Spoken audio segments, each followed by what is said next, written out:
Assalamu alaikum. Welcome back to our YouTube channel SC E-Learning. Today we are going to discuss different channels of communication, when to use them and what is the appropriate communication channel for a specific situation. और इसके बाद हम बात करेंगे email etiquettes पे, जिनको आपको बहुत ध्यान देना है कि ईमेल एटिकेट्स को आपने किस तरह फॉलो करना है to be an effective communicator for your company और for yourself. So let's start the video lecture. Before proceeding to the lecture, आपसे एक रिक्वेस्ट है कि आप काइंडली हमारे YouTube चैनल पर अगर नए हैं तो इसको सब्सक्राइब कीजिए, और अगर आप हमारे ओल्ड सब्सक्राइबर हैं तो काइंडली इसको लाइक कीजिए और अपने फ्रेंड्स के साथ जरूर शेयर कीजिएगा. ये कंटेंट सिर्फ आपके लिए बनाया जाता है, तो अगर आप इसको शेयर करेंगे, इसके व्यूज आएंगे, तो ये हमें एक एफर्टलेसली जो है नई से नई वीडियोस क्रिएट करने में मदद करता है, and it will help us to create great content just for you.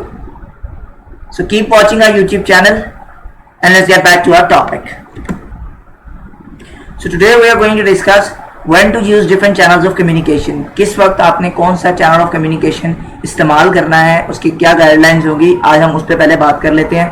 So basically मैंने आपको यहाँ पर काफ़ी चैनल्स ऑफ कम्युनिकेशन सिखाया था, जिसमें हमने सबसे पहले बात की थी ईमेल्स की, फेस टू फेस कन्वर्सेशन क्या होती है, लेटर्स क्या होते हैं, मेमोस क्या होते हैं, इसके अलावा वीडियो कॉन्फ्रेंसिंग किसे कहते हैं, फ़ोन कॉल्स क्या है, ये सब हमारे मेन चैनल्स ऑफ कम्युनिकेशन हैं. तो अब हर चैनल ऑफ कम्युनिकेशन के कुछ अप्रोप्रिएट सिचुएशंस है या कुछ अप्रोप्रिएट और इफेक्टिव यूजेजेस हैं कि जिस वक्त कौन से कम्युनिकेशन चैनल आपके लिए मोस्ट इफेक्टिव रहेगा. तो सबसे पहले बात कर लेते हैं ईमेल्स की. तो ईमेल्स बेसिकली क्या है, हमने बात की थी ईमेल्स पे. ईमेल बेसिकली होते हैं इलेक्ट्रॉनिक मेल, जो कि आप इलेक्ट्रॉनिकली वाया इंटरनेट अपना मैसेज दूसरी जगह कन्वे करते हैं. तो ईमेल के बेसिकली कहाँ पर ईमेल जो है ना मोस्ट इफेक्टिव होती है, जब आपने इंफॉर्मेशन को बहुत क्विकली कन्वे करना होता है, यानी कि email with in a second दूसरे रेसिपेंट को रिसीव हो जाती है. तो अगर आप ऑफिशियल कन्वर्सेशन कर रहे हैं या ऑफिशियली आपने कुछ डॉक्यूमेंट्स कन्वीनियंटली पहुंचाने हैं, तो email is the best source.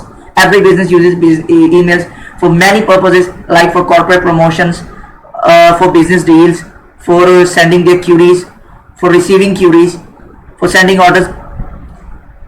इन सब मौकों पर ईमेल्स को ही प्रेफरेंस दी जाती है. इसके अलावा identical information has to be communicated to many persons. अगर आपने एक ही इन्फॉर्मेशन बहुत सारे, मतलब अगर कंपनी ने एक गोल सेट किया या कंपनी का नेक्स्ट 6 मंथ्स का एक प्लान है, कंपनी ने वो प्लान अपने तमाम एम्प्लॉयज को सेंड करना, तो email is the best source कि आप विद अ सिंगल ईमेल आप तमाम अपने जो रेसिपेंट्स हैं उनको, multiple recipients, may be in 100 may be in 1000, आप उनको ईमेल सेंड कर सकते हैं with in a second. Retention of record of information is important. अगर तो आपने वो रिकॉर्ड अपने पास सेव रखना है, so the best way to keep it safe is the email, क्योंकि emails आपके पास सालों साल सेव रह सकती हैं, आप उनको किसी भी वक्त रिट्रीव कर सकते हैं, तो वो आपके पास एक रिकॉर्ड की फॉर्म में मौजूद रहेगा. Facilitate recipient to respond at a convenient time. Email वाहिद ऐसा टूल है कि जिसमें आपको रेसिपेंट के पास जो है इनफ टाइम होता है कि वो किसी भी वक्त, चाहे वो ड्राइव कर रहा है, चाहे वो किसी रेस्टोरेंट में बैठा है, जब उसे कन्वीनियंट होगा वो आपको रिप्लाई कर सकता है. जबकि फेस टू फेस कम्युनिकेशन में ऐसा नहीं होता, उसको फौरन रिस्पॉन्ड करना होता है आपकी कम्युनिकेशन जो भी आप उससे बात कर रहे हो. अब हम बात कर रहे थे face to face. Face to face conversation कहाँ पर इंपॉर्टेंट होती है, जब हमें अगले की नॉन वर्बल कम्युनिकेशन की इंपॉर्टेंस चाहिए हो, सिर्फ वर्ड से हम इम्प्रेस ना हो, जबकि हमें जहाँ पर किसी बंदे की verbal actions, non verbal actions, यानी कि जिसको हम जेस्चर्स और पोस्चर्स कहते हैं, अगर हमें वो जरूरी हो. यानी कि बेसिकली अगर आपने किसी की बॉडी लैंग्वेज जज करनी है, तो the best way is to face communicate with this person. For example, for interviewing purposes, for presentations आपको फेस टू फेस कन्वर्सेशन करनी पड़ती है. For locking a business deal आपको फेस टू फेस, क्योंकि आप किसी का कॉन्फिडेंस लेवल सिर्फ फेस टू फेस कम्युनिकेशन से ही जज कर सकते हैं. किसी की इंटेंशंस आप तब जज कर सकते हैं, किसी का आप ये जज कर सकते हैं कि वो कितना किसी पर्पस को लेकर सीरियसनेस किसी की अगर आपने जज करनी है, तो आप फेस टू फेस कम्युनिकेशन से उसकी बॉडी लैंग्वेज से अंदाजा लगाते हैं कि आया वो पर्सन सीरियस है या नहीं है.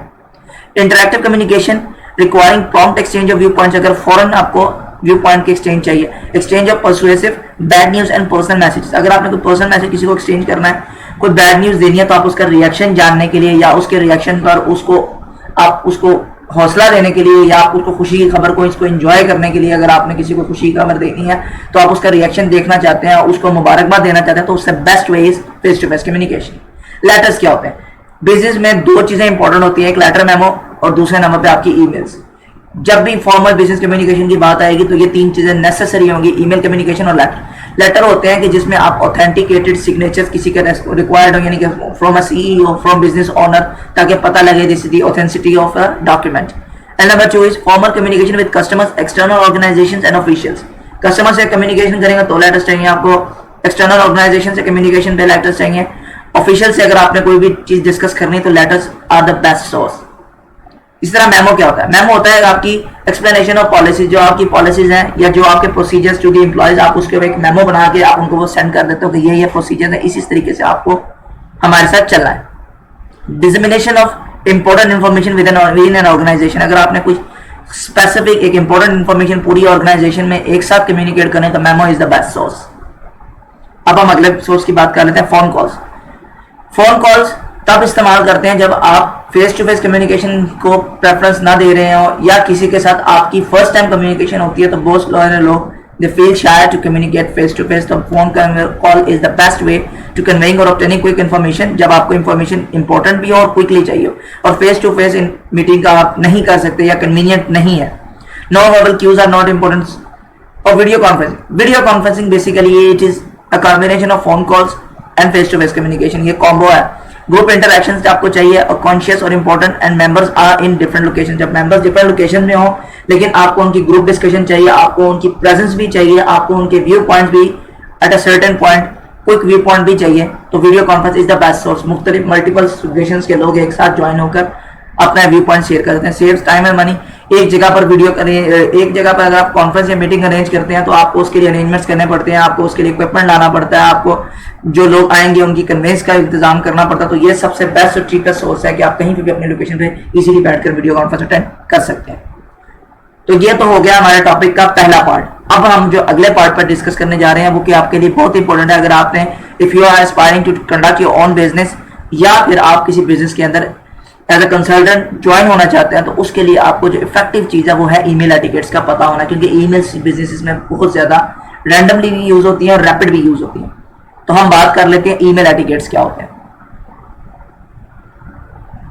हमने चेक कर लिया कि ईमेल कैसी सेंड की जाती है, क्या सेंड की जाती है, लेकिन ईमेल एटिकेट्स क्या होते हैं? Etiquettes are basically the code of conduct for something, कि आपने किस चीज को किस तरह से लेकर चलना है, वो आपके एटिकेट्स कहलाते हैं। ईमेल एटिकेट्स क्या होंगे? How to effectively communicate via email, आप ईमेल के थ्रू किस तरीके से इफेक्टिवली कम्युनिकेशन कर सकते हैं और अपना मैसेज ड्रॉप डाउन हुए बगैर, आपका मैसेज जाया किए बगैर आप अपना मैसेज कन्वे कर सकते हैं वाया ईमेल। तो सबसे पहले जो चीज, जो मेन पॉइंट है, सबसे पहला, थिंक बिफोर यू सेंड।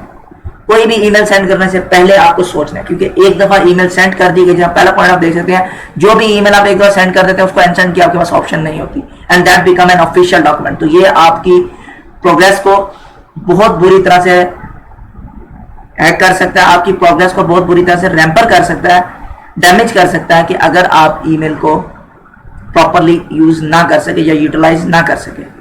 तो अपनी कम्युनिकेशंस को बेहतर करने के लिए सबसे पहली चीज है कि आपने think before you send. Never send an email when upset और angry.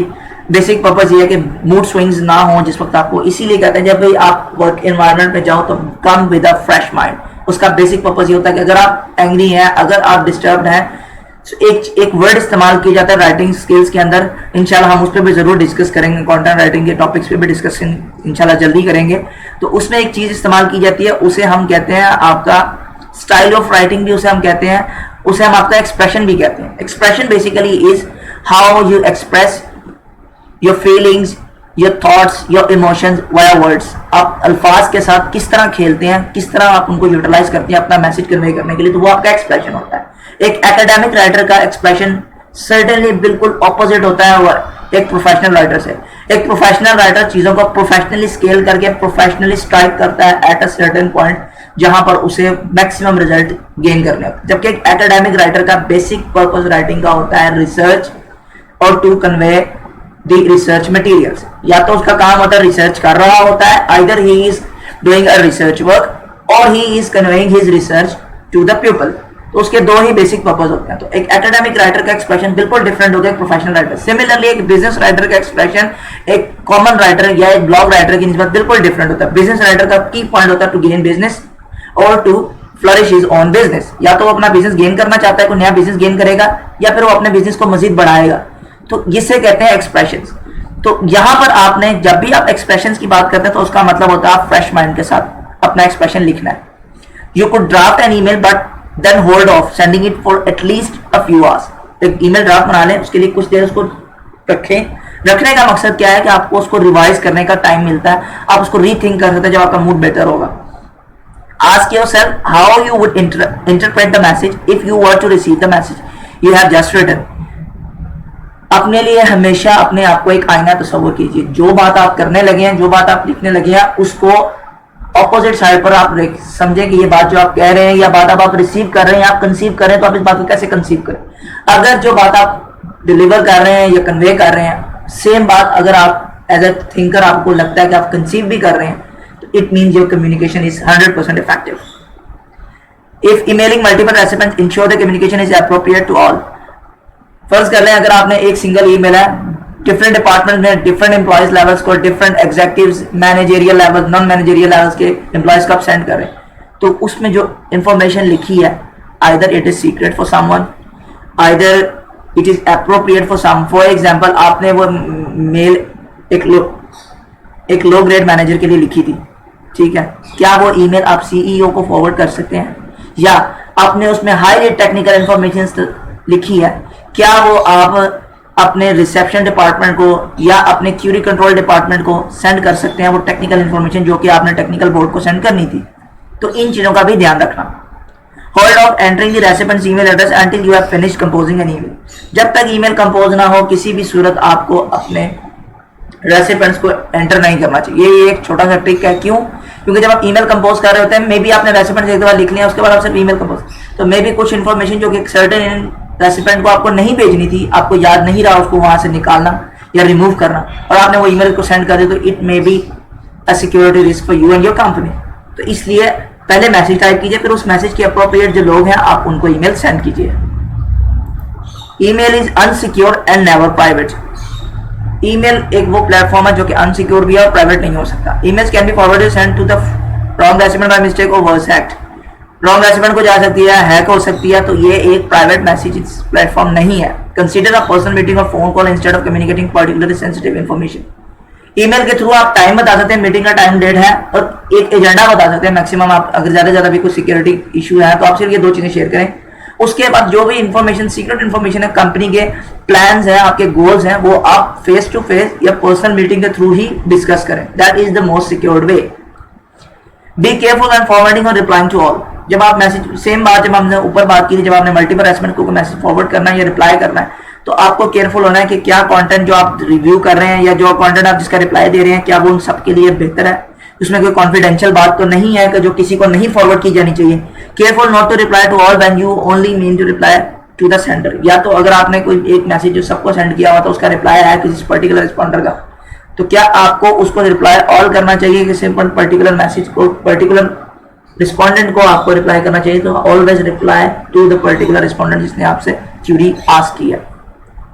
Take care with sarcasm and humour. sarcasm होता है कि आपने बहुत ज्यादा किसी चीज को एग्जैजरेट नहीं करना, और ह्यूमर को अपना बहुत ज्यादा इस्तेमाल नहीं करना, क्योंकि ऑफिशियल डॉक्यूमेंटेशन में ह्यूमर मिनिमम जितना आप इस्तेमाल कर सकते हैं, मिनिमम आप उसको इतना यूज कीजिए।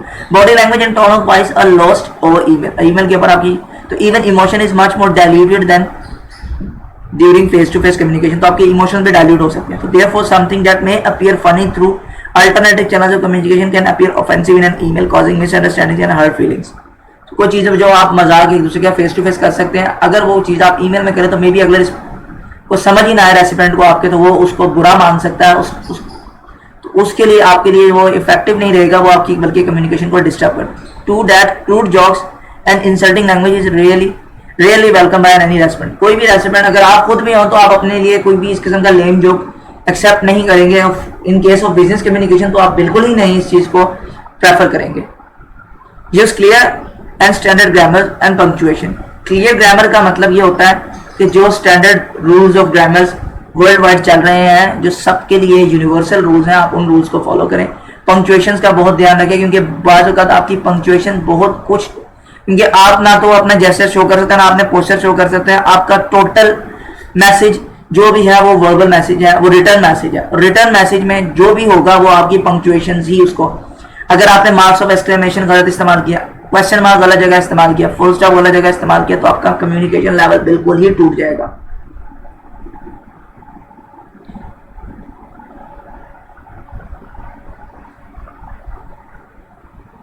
तो इस चीज को आपने बहुत ज्यादा ध्यान रखना है। Business email send from your corporate email addresses are essentially letters without the ink and paper, so therefore observe the usual rules of clarity, grammar and style as if you were writing a letter. Same case है कि email आपके लिए basically है तो ये electronic mail, लेकिन ये लिखे आपने बिजनेस लेटर के तौर पर ही लिखने हैं, क्योंकि यही आपके रिटर्न कम्युनिकेशन कंसिडर होंगे जब आप किसी भी बिजनेस डील के हवाले से बात कर रहे हैं। Careful when capitalising word, it is the equivalent of shouting and can offend if misused. जब भी आपने कैपिटल वर्ड्स को इस्तेमाल करना है तो ये शोर करने के मुतरादिफ होंगे और किसी को तरह इस्तेमाल मिसयूज भी हो सकता है। तो कैपिटल लेटर्स को इस्तेमाल करते हुए बहुत केयरफुल आपने यूज करना है। अवॉइड ओपनिंग सस्पिशियस ईमेल्स और अटैचमेंट्स। जो ईमेल्स या जो अटैचमेंट आपको सस्पिशियस लगती हैं, स्पैम लगती हैं, उनके ऊपर या वेस्टिंग वेबसाइट या वर्स्ट वायरसेस भी कंटेन कर सकती हैं, तो आपको उनको ईमेल को ओपन करने से ध्यान रखना चाहिए। If you are unfamiliar with the source of an unsolicited email and there is a lack of business rational to having received, if there may be cause to be concerned and suspicious। तो आपको अगर कोई email ऐसी कोई सस्पेक्शन जहां पर आपको business की ईमेल आप एक्सपेक्ट नहीं कर रहे थे कि आपको ये ईमेल आएगी या ये अटैचमेंट आएगी, लेकिन आपको वो सस्पिशियस लग रही है, तो उसको अवॉइड करें ओपन करने से, ताकि आपके सिस्टम में कोई वायरस ना हो। Avoid sending overly large attachments unless absolutely necessary. किसी भी सिचुएशन में आपको बहुत ज्यादा लार्ज बल्क में अटैचमेंट्स इश्यू नहीं करनी चाहिए सेंड। अगर आपने कोई कोटेशन सेंड करनी है तो just a single file of quotation आप उसको फॉरवर्ड कर सकते हैं। सिर्फ अनलेस नेसेसरी, क्या नेसेसरी सिचुएशंस क्या होती हैं कि अगर आपसे किसी ने खुद आपसे कोई एक्वायर कर रहा है कि आपको ये तमाम इंफॉर्मेशन उसको फॉरवर्ड करनी है तो आप करें, अदरवाइज आपको लेंथी अटैचमेंट्स यूज करने की कोई जरूरत नहीं। और जो सबसे जरूरी चीज है that is keep it simple. The key point of a quality email is a simplicity of an email. Avoid using overly intricate colors and fonts. मुख्तलिफ कलर्स और fonts इरिटेट करेंगे। सिंपल मैसेज जितना होगा, जितना क्लियर होगा, clarity पे focus करना, वॉकनेस पे फोकस नहीं करना।